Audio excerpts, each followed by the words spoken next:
الحمد لله رب العالمين، الحمد لله ناصر المجاهدين، الحمد لله على كل شيء، والصلاة والسلام على إمام المجاهدين سيدنا محمد صلى الله عليه وسلم. اللهم اكرمنا، اللهم ثبتنا.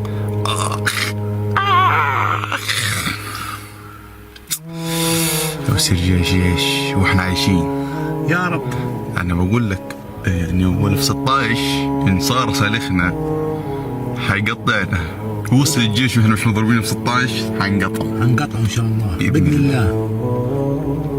طبعا احنا اليوم 31/12/2024، يعني بكره 1/1/2025. احنا موجودين في انفاق صنعت بأيادي يعني جبارة. هذا انحفرت في الحرب في معركة طوفان الأقصى. الجيش بيقول عنزمكم نرد. الو سلامات حبيبي. الله يرضى عليك، ايش اخبارك؟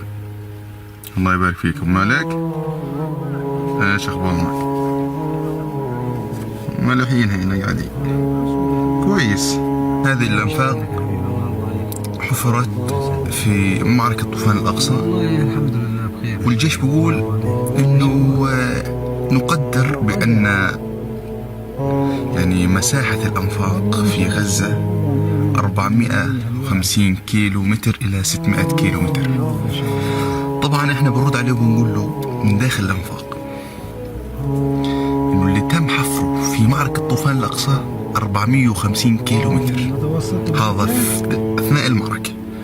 ما بالك من 2005 وال2000 لليوم اللي احنا عاملينه بدك 200,000 سنة عشان تكتشفه أو تعرف عنه معلومات، مش إنك تخربه وتعرف عنه معلومات. فربنا يمكننا منكم ونمعسكم معس.